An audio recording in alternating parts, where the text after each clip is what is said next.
अब थोड़ी दूरदर्शिता देखिए आप कि हमारा व्यक्ति अगर रात बिरात कहीं आता है तो उसे रुकने की व्यवस्था क्या होगी। तो उन्होंने दूरदर्शिता को सोचा उस समय, और जितने भी प्रतीक्षालय बड़े बड़े बनते हैं वो सब उनकी दिशा निर्देशन में उन्होंने उस समय दिशा दिया। न्याय प्रिय इतनी ज्यादा कि उन्होंने अपने बच्चे को भी भरे दरबार में मृत्यु दंड दे दिया था।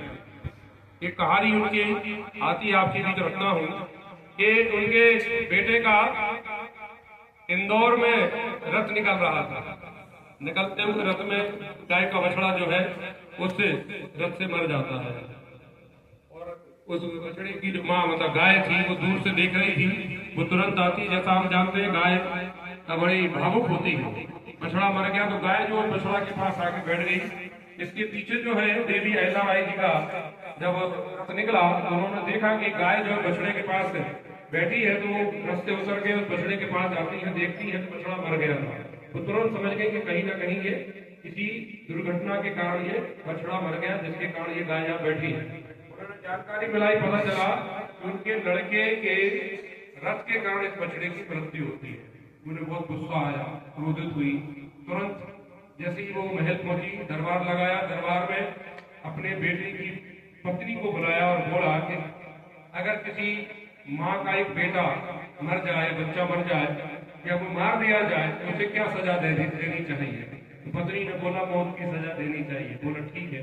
उन्होंने अपने लड़के को बुलाया और तुरंत सजा दे दी। इस लड़के के हाथ पैर बांधकर और रोड पर डाल दिया जाए, उसे भी वैसी मृत्यु हो जैसी कि इस बछड़े की एक्सीडेंट से मृत्यु हुई है। लेकिन अब प्रश्न उठता है कि उस रानी के लड़के को मारने के लिए रथ कौन चलाए? सारथी नहीं बनने को कोई तैयार नहीं। कैसे बन सकते हैं भाई? रानी का लड़का राजे है, फिर रानी स्वयं वो रथ की सारथी बनी। सोचिए आप न्याय प्रिय, रानी उस रथ की सारथी बनी, रथ को चलाया, लेकिन गाय जो है वो बार बार उनके रथ के आगे पीछे जाते हैं। तो मंत्रियों ने कहा महारानी ये गाय नहीं चाहती है कि बच्चे को मारा जाए, अर्थात माँ को एक बच्चे के मरने का दुख होता है। वो गाय शायद कहीं ना कहीं संकेत दे रही हमें कि आप अपने बच्चे को ना मारें। ये भी माफी के लिए बात कह रही है, इसलिए बार बार आपके रथ के आसपास कहीं ना कहीं पहुंच जाती है। तब रानी ने उस अपने बच्चे को क्षमा करा। ये न्याय प्रथा थी, ये न्याय प्रथा थी। लेकिन आज ऐसा नहीं होता। ऐसे ही इसलिए उनके लिए लिखा गया पुण्य श्लोक राजा नील, भगवान विष्णु और पांडव पुत्र युधिष्ठिर के बाद अगर किसी को पद दिया गया तो देवी अहिल्याबाई। कितनी बड़ी बात है।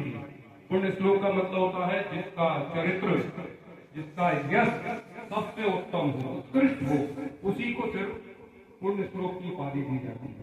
तो ऐसी देवी अहिल्याबाई का जीवन चरितार्थ है जो हम सबको सीख देता है कि हमारे इस धरा पर ऐसे ऐसे वीरांगनाओं ने, ऐसे ऐसे महिलाओं ने, ऐसे ऐसे पुरुषों ने जन्म लिया है कि जो पूरे देश में दिशा निर्देशन देने का काम किया। हमें इनसे सीख लेनी चाहिए और अपने आप को मजबूत करना चाहिए, और समाज को गढ़ने और राष्ट्र की ऊंचाइयों तक ले जाने के लिए जो हम सबका कर्तव्य है वो सब हम सबको निभाने की आवश्यकता है।